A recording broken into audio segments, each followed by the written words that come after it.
Para sa dating partner ni Buboy Villar na si Angeline Gorens, wala naman unong mali sa pagkakaroon niya ng bagong pamilya. Ngunit sana naman daw ay huwag kalimutan ni Buboy Villar ang dalawang anak nito sa kanya.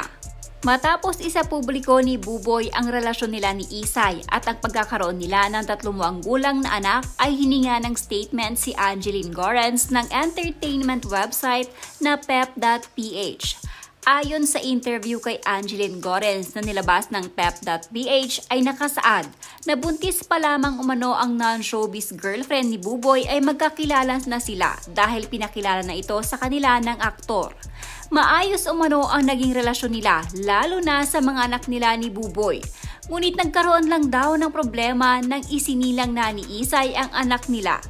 Ayon kay Angeline ay nawalan na umano ng oras si Buboy sa dalawang anak nito at maging ang sustento umano ay nabawasan na din.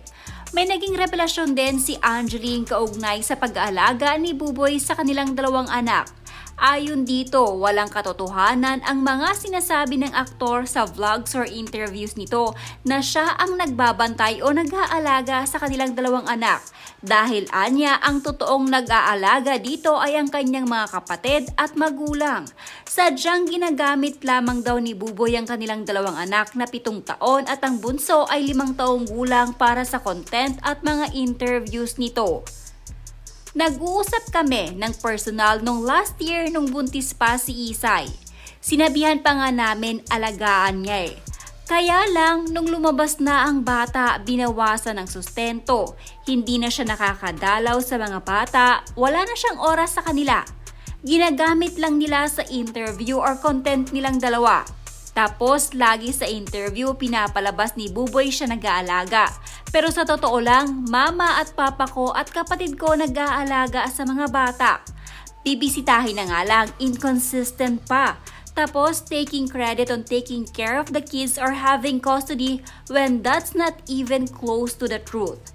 It's my family who's taking care of them while I'm working in America to provide for the kids. And giving the title of a stepmom to the girl is irrelevant because she doesn't do anything for my kids. We don't have a problem with them having a baby, but we have a problem with the lack of accountability from Buboy for my kids after he had his baby with his new partner. Nabawasan yung sustento, dati naman okay siya magsustento para sa dalawang anak namin. Pero yun nga lang, hindi talaga kasya ang sustentong binibigay niya ngayon. Gawa ng parehas yung mga anak namin nag-aaral na at private school. And they both have yayas, gawa ng sobrang tanda na ng magulang ko. Nasa 70s na sila. I just want him to take accountability and to be fair with my children and his new child. And for him to stop taking credit that he's the one taking care of the kids when it's really my parents and sister while I'm working in America. And for him and his partner to stop posting my children for their content because they're not the ones taking care of them.